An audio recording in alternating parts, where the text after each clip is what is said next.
Hi, everybody. It's Matt from Discover College Soccer. I hope you're enjoying the podcast, whether that's on YouTube or your favorite podcast platform. Don't forget to hit the subscribe button. I also wanted to let you know about the Discover College Soccer Study Table.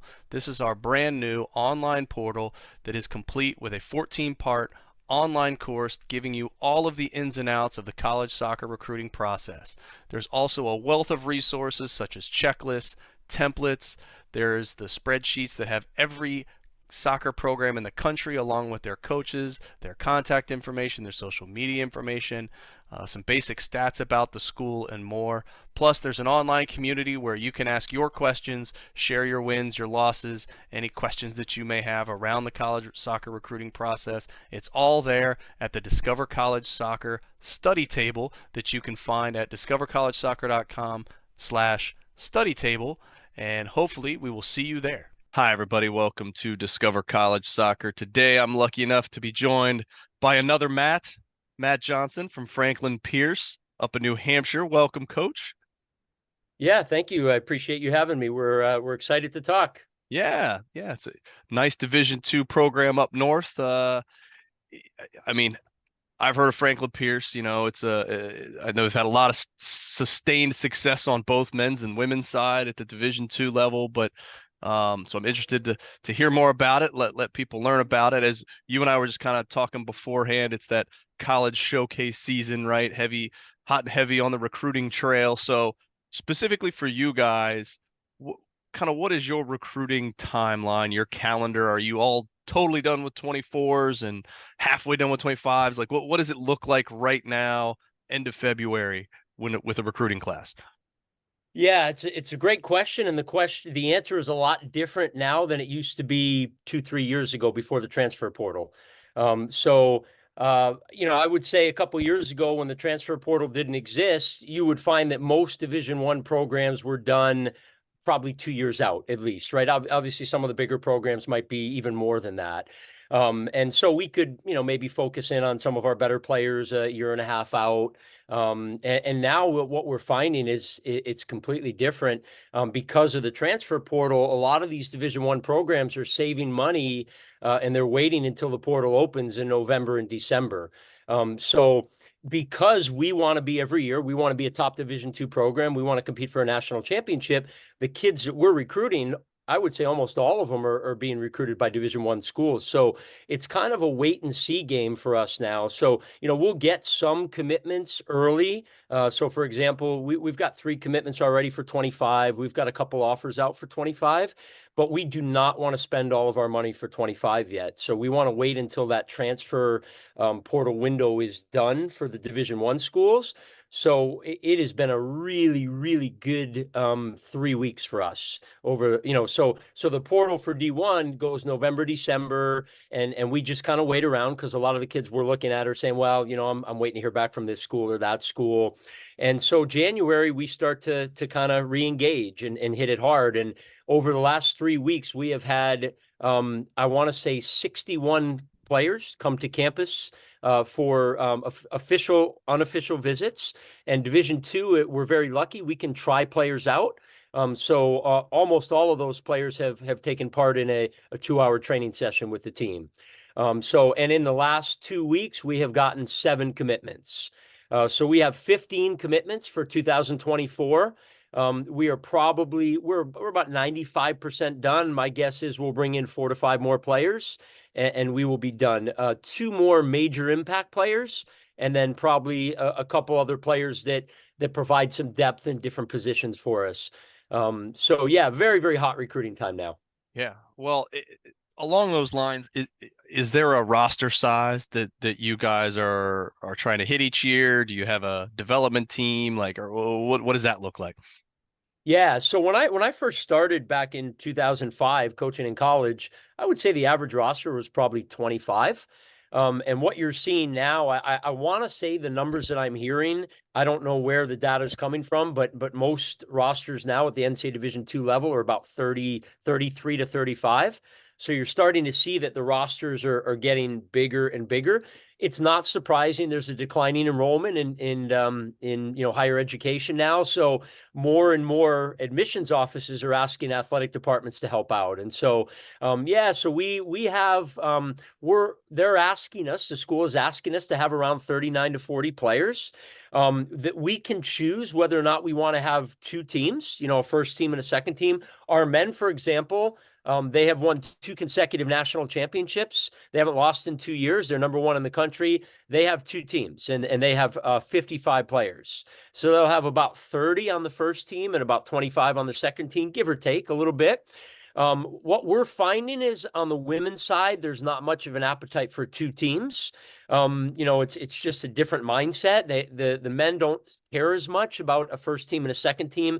The women do. So we're running it as one program. All the ladies come in the same day of preseason. They all travel together. They all get the same gear. They all train together. But inevitably we can't put 40 players on the field. So our rotation is between 22 and 26 players.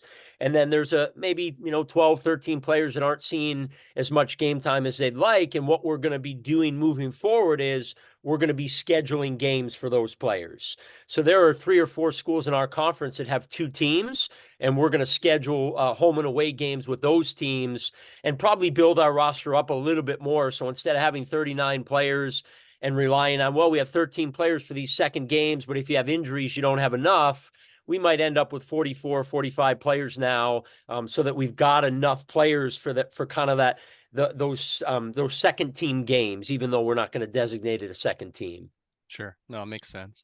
Well, whether it's at an event or whether it's at a visit and the kids are training with you or ID camps or anything like that, if you're looking for players, kind of what is that hierarchy of things that you're looking for in a player, whether that's on the field attributes or off the field stuff?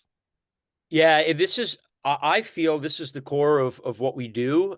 So our recruiting philosophy, there's 4 things that we concern ourselves with. The first one we say to everybody is non-negotiable, and it has absolutely nothing to do with soccer. You have to be a tremendous human being.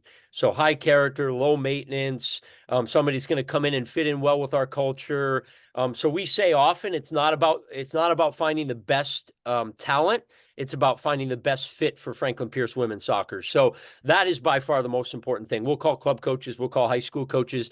And then, and as I used to say, when I was an athletic director and I interviewed candidates all the time for jobs, it's not always about where they went to school or what their resume says. A lot of times it's about that conversation. So we'll do our due diligence. We'll talk to club coaches and high school coaches, but I also want to feel really good when I get off the phone call, like, hey, that was a great conversation. That's a kid we feel like we want to add to the program. And then from a soccer standpoint, there's 3 things that we're really focused on. Number 1, because of the style we play, we're very possession oriented. You have to be really good with the ball at your feet. So clean first touch, good decisions under pressure. That's really, really critical for us. And then the other 2 things I think are a little bit more specific to athletic ability. You have to have good speed and quickness, because I just feel like everybody does now, at least everybody that we compete against. And then you have to be what we say, it's a little bit more than just toughness, but toughness, we call it a tough 2-way player. So somebody that we're not looking for those players that, hey, when we have the ball, I'm not going to move. I want that ball right to my feet. And then when we lose it, I don't want to defend. We're not interested in that. We want players that are going to be active on the ball and off the ball. And then when we have the ball and when we lose the ball. So those are the 4 things that we look for in players. And for us, those things are non-negotiable. We don't go outside of that. So if we don't like character, or we don't like first touch on the ball, or we don't like, speed and quickness or 2-way play, we just go in a different direction. Yeah, no, I get that. You mentioned earlier official and unofficial visits. The college soccer landscape, there's folks with bigger budgets than others, and a lot of schools can't even do official visits. So kind of just explain to me what those visits look like, both official and unofficial, for your recruits, and how many come in on an official. What can a player expect on a visit, both official and unofficial, when they look at Franklin Pierce? Yeah, the numbers of how many come in on an official versus unofficial it's all over the board. So for example, last weekend we had 22 players in on official visit. And then yesterday we had 9 players in on unofficial visits. So what really for us the difference is obviously the unofficial visit, you can't pay for anything except one meal on campus. And a lot of times we're not even providing that meal. So yesterday we had all 9 players arrive to our athletic facilities by 10:30 a.m. We checked everybody in. I gave a presentation that, the players were in our gym on the bleachers. I gave kind of a recruiting presentation, an overview to all of the parents and the players of what Franklin Pierce is about, what we're looking for in players, some of the stuff that I just talked about on the podcast here, but a lot more than that. And so we do that for about 30 minutes. And then our assistant coach will take all of the families on a tour of campus. She played at Franklin Pierce for 4 years, was an All-American. So we encourage the families and the players to ask her questions. And so that goes for about 30 to 45 minutes. And then we typically, this time of year, we train inside the bubble. So we have a bubble. We train on turf indoors. The ladies will all get to the bubble by about noon. We just kind of socialize a little bit, and we don't start training till about 12:15 because we have kids coming out of class. And then we try to run them through a somewhat normal training session. So we'll start with a dynamic warm up, then a technical, get some touches on the ball, then progress into some type of rondo, and then we want to see them play a little bit. And so that session yesterday was only about an hour and 20 minutes. We're allowed 8 hours per week now, but only 4 hours touching the soccer ball. So we've got to really manage how much time we're touching the ball each day. So it's about an hour and 20-minute session. I thought it was a good session. And then what we do is when we have a couple, only 2-3 players up, we'll sit down with those families after and give them feedback and get feedback.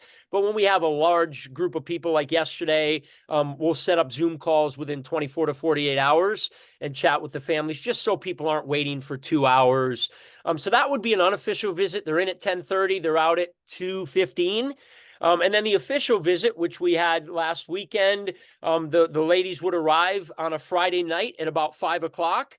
We would do something similar. They would all arrive. We would have the team meet with them. We would have a little presentation probably for the families and the ladies. Then they would go to a team dinner in the dining commons. Our entire team would be there, including all of the recruits. Last weekend, almost every one of our current players had a recruit.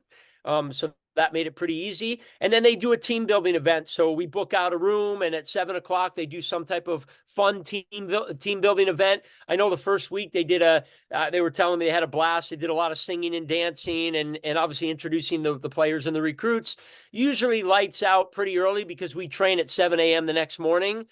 So it's on Saturday morning, we train 7 to 9 a.m.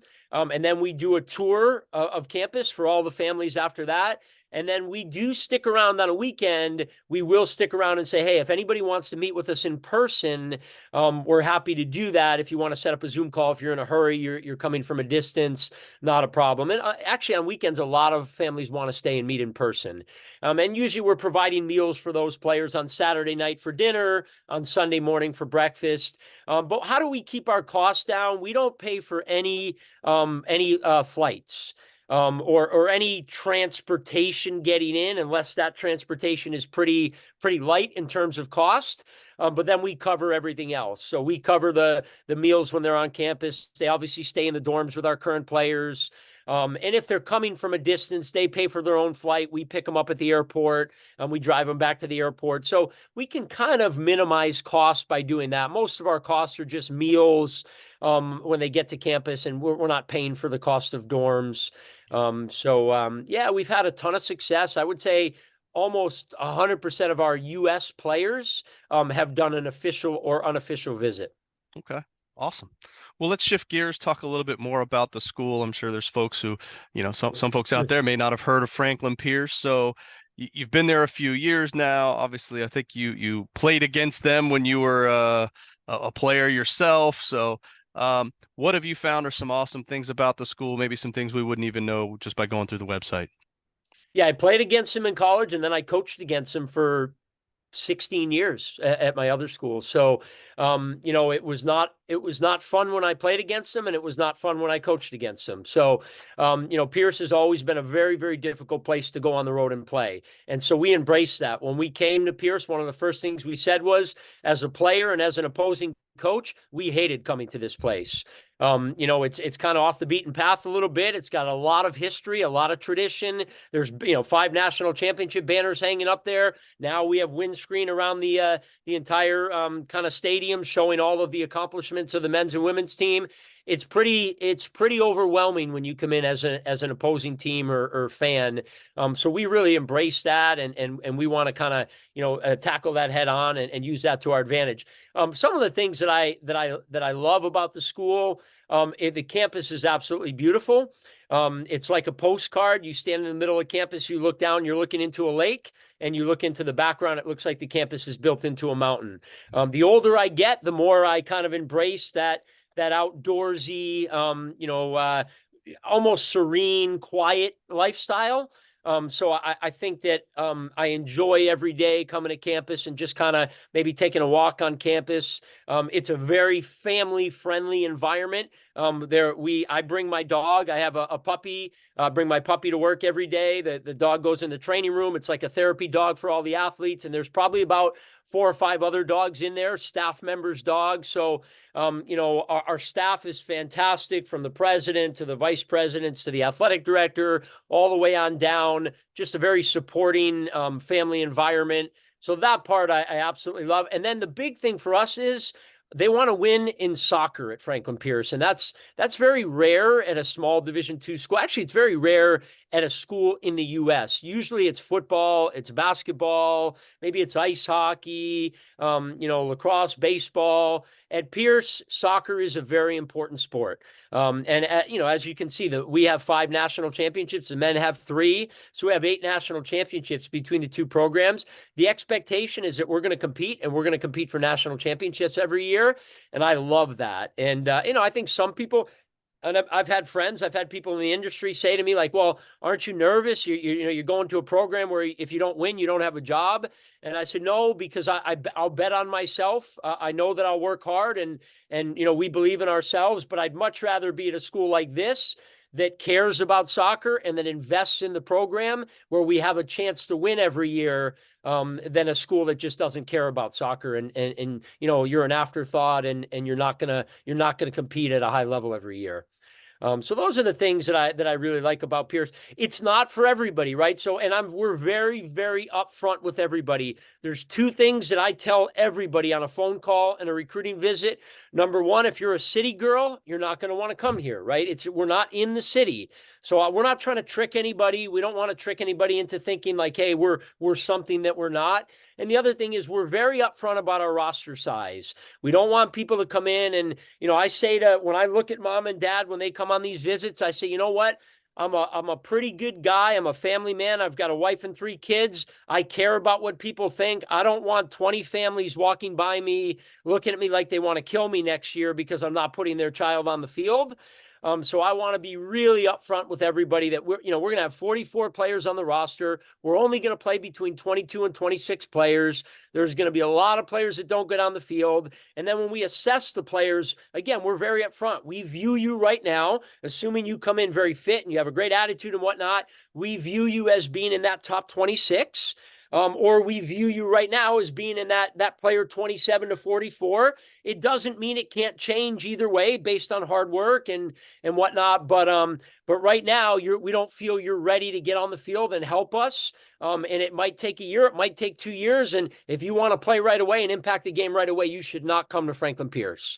So we are very upfront with everybody, because the big thing for us is we don't want any of that to negatively impact our culture. So if you've got players that are upset, oh, the coach lied to me, he deceived me, he wasn't upfront with me, he wasn't honest with me, I didn't know there were this many players, or I thought it was in a major city, all of that could negatively impact our culture. So we don't want that. No, that's good. Well, you talked a little bit about the training and that sort of thing, but let's rewind it to October. You're in the heart of the conference season. Can you walk me through what a typical week's going to look like for a player in terms of timing? When is practice? Is there lifting, meals, classes, game cadence? What does all that look like in a normal week? Yeah, so it's a good question. So I would say a normal week, as you start to get into October, obviously different periods of the season, or you have to treat them differently. You're managing injuries at that point. You're managing wear and tear. So we're usually off on Sunday. So Sunday is typically an off day. Our training sessions are great. Our times. Monday we train 5 to 7. That is by design. We could train from 1 to 3 every day, but the reason we train Monday 5 to 7, as I mentioned to you before, I'm a family man, and so is my assistant coach. So we're, a lot of times we'll play a game at 6, 7 o'clock on a Saturday night. And we don't want to spend all day Sunday having to break down film, and because that's the only day all week that we have off. So that for us, we're trying to spend time with our families. I've got 3 little kids, or 3 kids, they're not as little anymore. So we want to be able to spend all day Monday doing that. So we're getting up early. We're getting into the office really early on Monday, and we're cranking all day on Monday to watch film and get ready, get the scout ready for the next team and all of that. And then the rest of our sessions are all earlier. So Tuesdays and Thursdays, we train from 12 to 2 p.m. And then we do our weight training from 2 to 3 p.m. We try to lump it together so the ladies don't have to go back to the dorms and then come back. And then on Wednesday, Friday, we train from 1 to 3 p.m. So we have a very favorable schedule. We're not going very early. We're not going very late at night. And we're very flexible with the ladies in terms of classes. So, we say 12 to 2 on Tuesdays and Thursdays. We don't start training till 12:15 because we have a lot of kids that don't get out of class till 12:05. And then we end training at 1:40 because we have a lot of kids that have class at 2. So, it's just, and that's fine. We don't need 2 hours of training. We actually found that we get more done in an hour and a half. So, that's kind of how we do that. But now in terms of the cadence and what does a week look like and what is our focus in practice? A lot of our games are either Tuesday, Saturday, or Wednesday, Saturday. So let's assume the game is going to be on a Wednesday and a Saturday that week. Monday, we will talk about what we saw on Saturday night in the game. We'll go through, we will have a scout for them. So we'll show them some of the things, we have a Google Drive, and we'll put stuff on there about, hey, here's some of the things that we maybe did well, some of the things that we want to improve. We're happy to meet with anybody individually to go over film, but then we'll put up the scout for the game on Wednesday. So who are we playing? Okay, well, we're playing New Haven. All right, what does New Haven like to do? What are their strengths? What are their weaknesses? What is their formation, style of play? And then we're going to show clips on everything. So how does New Haven score their goals? All right, primarily they score their goals on playing balls to the flank, getting crosses in and driving to the net and crashing. How do they concede a lot of their goals? Well, they give up a ton of goals on set pieces or whatever it is. Where are they vulnerable? Well, maybe their left back isn't their quickest player. Our right forward is our quickest player. Or maybe we're going to shift somebody from the left to the right to get a better matchup. So we're going to talk about all of that type of stuff. What are the keys to success in this game? If we do this, we will struggle. So we talk through all of that. But then I'm a show me type of person. So it's not just going to be on that Google Drive, but then we're going to go through all of that stuff in practice. So Monday's training would probably be, because they had Sunday off, that would be a little more labor intensive. We're going to get some touches on the ball. There's going to be movement, a little bit of scrimmaging, probably simulating some of the stuff we want to do on Wednesday. And then Tuesday's practice is going to be a lot of preparing for Wednesday. So, are we pressing them high? Are we in a mid block? How do we want to build out of the back? Are they going to show a high press? Are we playing long? So how do we want to play against them? How are they going to, how are we going to defend them to try to, potentially win some balls high up the field and score? Set pieces, we'll always run through our set pieces quickly, work on some PKs really quick. So we're trying to be prepared as much as we can. We go through a lot of stuff. Here's a high press. Here's a mid block. How do we set up in our low block? And then when we have the ball building out of the back, if we want to punt the ball in the final third, how do we want to attack? All that type of stuff. Then Wednesday we play. Thursday is a recovery session for the players that played. The ones that didn't play will train, and they'll train pretty hard. And then Friday, again, we go back at it. Who are we playing Saturday? What does the scout look like? And we'll go through everything, and then we play again Saturday. Okay. Well, it's perfect transition talking a little bit more about the team. We've talked about roster size, but another big part of roster is the coaching staff. So can you talk to me about your overall coaching staff, any of the other staff in the athletic department that help with the team? What does that kind of look like? What roles does everybody play there? Yeah, when I got to Pierce 3 years ago, it was me as the full-time coach, and I think I had some money for a graduate assistant, and that was it. And we kind of looked and we said, you know what, we want to treat this is a program that wins national championships. We have to be, in my opinion, we have to be staffed and supported like a Division I program. But, coming from a small D1 at AIC, I knew that I couldn't just go in there and say, hey, staff us, right? So we've got to get creative. So I was an athletic director for 7 years at AIC. I put my athletic director hat on. I worked with the men's soccer coach. They had put together a proposal, where they go from 25 to 40 players. And that would give, or 40 more 40 or more than 40 players. And that would give them full-time assistant coaching, more scholarships, more recruiting dollars, more equipment budget, all of that. So I guess the former women's coach and the former men's coach had put together a proposal. They asked me to take a look at it. And what I found was that it was very text heavy. And I just kind of said, listen, the ADs, the presidents, the VPs, they don't care about that. They care about three things: net revenue, margins, and discount rate. So we put together a proposal for both programs that focused on increasing the net revenue, keeping our margins the same, if not increasing our margins, and actually decreasing the discount rate a little bit. And I knew that it was kind of a no-brainer, and it was approved right away. So both men and women, we got an increase to our personnel budget. We both hired full-time assistants. We have graduate assistants now who are basically like full-time coaches. I pay a goalkeeper coach out of money that we make in camps and clinics, ID clinic stuff, whatnot. So we've got, what I like to say, we've got 3 full-time staff because the GA is always here, never misses anything. We've got a goalkeeper coach. We have a team manager, and then we've got athletic training support. We have an athletic trainer that is designated for the women's soccer program throughout the year. So we're very lucky there. And we do have strength and conditioning support. So I don't have to train the ladies when they get to the weight room. We have designated strength and conditioning coaches that are working with them all year. So we are staffed pretty similar to a Division I program. Obviously, the bigger you get at those D1 programs, there's going to be some more frills, some more bells and whistles. But we wanted to do everything we could to provide that D1 experience to our players. No, sounds great. Well, about you specifically, kind of as the head man, how would you describe your style of coaching and the style of play that you're looking to implement there? Yeah, so this new age coach, I'm very lucky because a lot of people, it doesn't fit them, and it does fit me. I'm a pretty easygoing guy. I'm a pretty laid back guy. I'm not a yeller. I'm not a screamer. So kind of that lead by force, which is what we all grew up with, or at least most of us grew up with. That style doesn't really work anymore, at least in my opinion. So I feel like my natural style of being calm and having conversations with people is more in line with the way of the world now. So that's my style is very engaging. We'll talk to the captains, we'll talk to the players. We're always looking to get better. Our opinion is for the coaches and the players have a growth mindset. We never want to pretend like we know everything. We're always looking to learn and be better.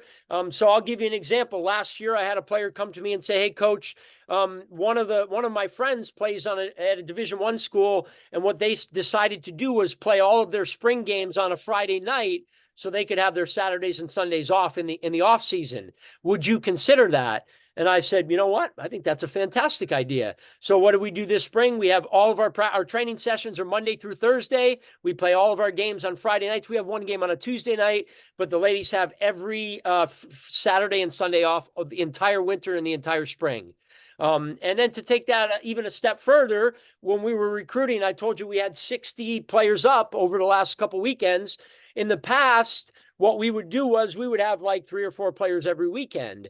Well, what that meant was we had to have a training session every weekend in order to try those kids out. And again, what we found was, it was a lot on the ladies. We have a training session every Sunday morning, and now they're kind of looking and going, well, we can't really be college students on Friday night and Saturday night, and now we got a training, and this is our off season. So I said, you know what? I completely agree with that. We're going to have 2 big recruiting weekends. We're going to bring all of our recruits in for tryouts on those big recruiting weekends, and then we're done with weekends for training for the entire semester. And now any recruit that wants to come in and train, they have to train on a Tuesday, Wednesday, or Thursday. So we really focus on what the ladies care about, their experience. We encourage them to come to us. There was a game that we played this year. I won't say the name of the team, but we started out this year. We lost 7 starters and 7 all-conference players to the portal last year, including 4 all-region players and an All-American. So we lost some real critical players to the portal.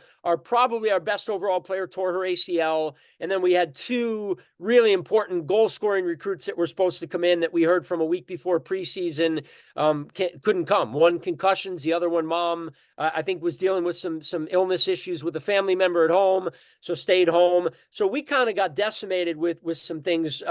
We came into the year saying, where are we going to score our goals? And so we struggled a bit early on, and we came into a game against one of the best teams in the country, and I felt like I coached scared rather than, the way that we do it normally is we want to be aggressive and we want to try to take it at teams and try to win games. And I felt like as a coach, I let the team down, and in that game, because we didn't start out winning and losing the way I wanted to, I think there was a little bit more pressure, like, hey, we're playing a top 10 team in the country. This is kind of a must-win game for us, and we played more not to lose rather than to win. And so after the game, I kind of said that to the ladies, like, hey, we ended up tying the game. We didn't lose the game, but I think I kind of blew this one. And I talked through, hey, here's why and whatnot. And so I tell them all the time, like, when I make a mistake, I'll own up to it. If there's things that you want to see me change, let me know. So there's times when they'll come up to me and say, hey, coach, I feel like, maybe we could have done this instead of this. And I tell them all the time, if it makes sense, we're absolutely going to consider it. If it doesn't make sense, then obviously it's not something we're going to do. I think that the leadership style is very engaging.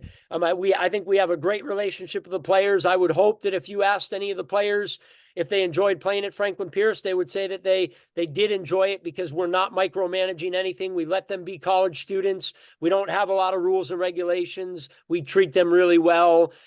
But that being said, I'm very principle oriented. And so if people aren't doing the right thing, we address it immediately. So that's the one thing I would say, that, some people might say, well, if you're that laid back, it's not going to work because the inmates are going to run the asylum. Well, no, I would say that the one area that we're very strict is if somebody's not doing what they're supposed to do. We don't wait a week or 2 weeks or 3 weeks. We try to call them in right away and say, hey, here's what we're hearing. That's not the behavior we would expect from a women's soccer player at Franklin Pierce. We're gonna suspend you for a couple games. We know the type of player that you are. We know the type of person you are. We know that you'll learn from this and you'll be better in the future. And that's kind of how it goes. And we really have no issues. It's a lot of fun. I have to say, I probably have one of the best jobs in the world. I enjoy getting up every day of the week. I have a great time going to practice, and I really enjoy the ladies that we have in the program and the coaching staff that we have and the support staff that we have. It's a great place to be. Sounds like it. Well, Coach, you've been super generous with your time. I got one last question for you. You've been in this game quite a while, so I think you'll have some good advice for folks. But if you could boil it down, if you had to pick just one thing that you would want a potential college soccer recruit to know, what would that be? It's going to be 3 things really quick, because there are guiding principles for our program, and I think that they lead to success in all areas of life. We talk about this all the time. Be a good person, treat people really well, and work really hard. So those are the 3 guiding principles that we kind of operate on a daily basis, or that that help us to operate on a daily basis. Those to me are the keys to success in life. When I give talks to high school kids, or when I was an AD, I had to talk to, high school kids a lot, not just soccer players. And I would say all the time, we would say that, like, if you're just a really good person and you treat people really well and you work really hard, you're going to find success in no matter what you do. And so I think those things are what I would say to a prospective recruit or anybody that's looking to be successful in life. Awesome. Well, Coach, really appreciate the time. Thanks so much. Good luck finishing out the rest of the recruiting class and the spring season, and hopefully you'll get back to those banner hanging ways this coming fall. All right. Yeah, much appreciated. Thanks, Matt. Have a good day. You too.